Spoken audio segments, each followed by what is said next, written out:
आपल्याकडून. सर, तुमचं नाव सांगा आणि या पर्यटन क्षेत्राविषयी माहिती द्या. आनंदराव गणपत शिंदे. काय सांगाल या पर्यटन क्षेत्राविषयी? एक साताऱ्यात नवीन उपक्रम चालू करायचे आहे तुला. हुरडा पार्टीसाठी मी नगरला गेलो होतो आणि तिथं जे बघितलं नाथूंचं पर्यटन केंद्र, असंच आपल्याही साताऱ्यात एक असावं आणि त्या इथून हे चालू केलं आहे. साधारण किती वर्षापूर्वी हे सुरू केलं आपण?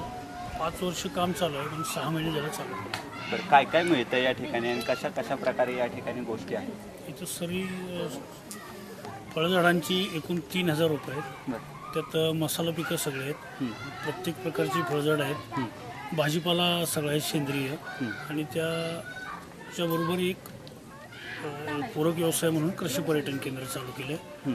त्याच्याबरोबर चालू केल्यानंतर मी 8 साली इथं जमीन खरेदी करून चालू केली. 9ला मी तालुका पीक स्पर्धेत पहिला आलो आहे. एकरी 28 क्विंटल गहू काढला आहे.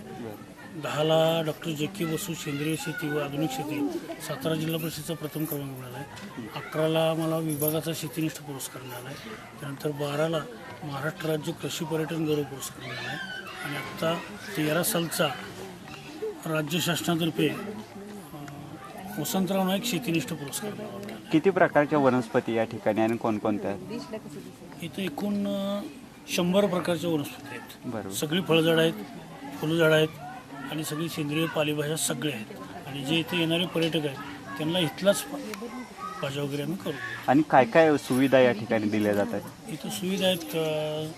प्रथम कृषी पर्यटन म्हटलं तर गांडूळ खत आहे, कंपोस्ट खत आहे, वर्मीवॉश आहे, दशपर्णी अर्क आहे.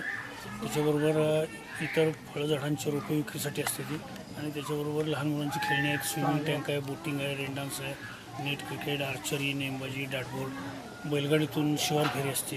अशा उपक्रम सातारामध्ये एक अशा वेगळ्या प्रकारचं पर्यटन क्षेत्र तुम्ही उभं केलेलं आहे. हो. लोकांचा प्रतिसाद कसा आहे? अगदीच चांगला प्रतिसाद आहे.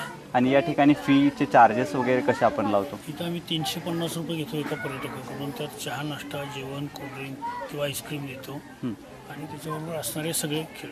सातारकरांना काय मेसेज द्याल की या पर्यटन क्षेत्र सातारामध्ये कुठंही नाही, पण तुम्ही एक सुंदर असं पर्यटन क्षेत्र या ठिकाणी उभं केलेलं आहे. सातारकरांना काय मेसेज? काय महात्मा गांधी नेहमी म्हणायचे खेड्याकडे चला. त्याचा एक उपदेश छोटंसं उदाहरण आहे. अगदी बरोबर सांगितलं. महात्मा गांधी यांनी दिलेला संदेश त्यांनी पुरेपूर या ठिकाणी आपल्याला या त्यांच्या कार्यामार्फत दाखवत आहेत. या पर्यटन क्षेत्राविषयी छोटासा आढावा आम्ही तुम्हाला दाखवतो, पहा.